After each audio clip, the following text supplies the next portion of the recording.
My name's Rebecca Astle, and Todd and I purchased this house 3 years ago, and with that purchase had decided to start renovating and do a few things, which quickly grows into a lot of things.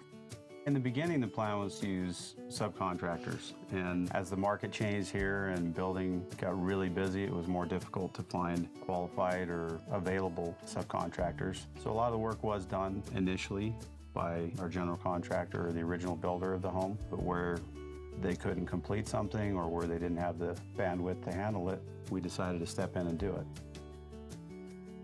When we first moved into the home, it had fantastic living spaces. We loved the large decks and the views and everything. It had a small family room in the basement, which for most people it wouldn't be considered small, it would be sufficient. But for me, I wanted a dedicated theater room. And we looked at the space in a number of different ways, and it was challenging because we had windows on one side of the room where you would naturally put a screen, and we had other living spaces, doorways, so there wasn't a lot of options as far as proper placement of seating and screen and projector. It still functions very well as a family room, being that it's a central part of the house.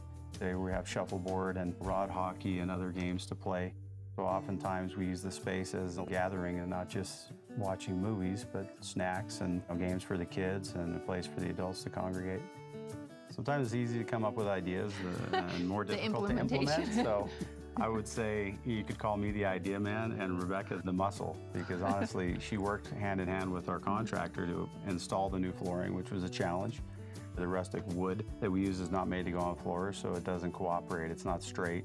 Doesn't have clean edges. It doesn't want to sit flat. Rebecca took on the task of actually weathering or treating the wood, and working with a finished carpenter, we're able to use that wood in this space and make it a little bit like Radiator Springs, and a solution of ferrous sulfate. I always forget what it's called, but it's simple. Iron dust, essentially, which rusts the minute you put it in water.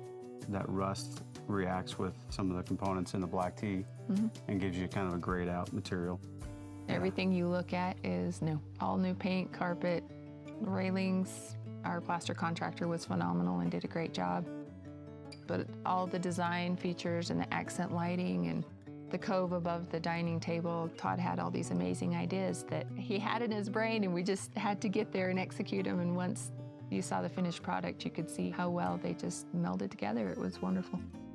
The original builder and architect, Robert Pearson, had foresight in creating these beautiful views using large windows and the flow of the home. We were very grateful for when he designed the home, but there were a few things that he had thought about but didn't do. So when we talked to him about doing the remodel, he had some ideas of things that he had wanted to do initially that he hadn't done. One was the billiard room. There was a hallway upstairs leading to the bedrooms, so he created an additional floor space basically, and extended that upstairs, which created a very nice open feeling.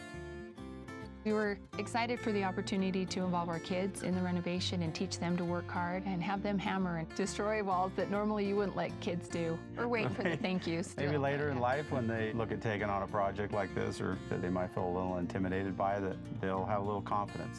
There's a lot of satisfaction in doing it yourself. I've really enjoyed the comments. One of the nicest things they said is that it's a warm and inviting home, and that makes us feel good, that we've given it that personal touch. It means a lot.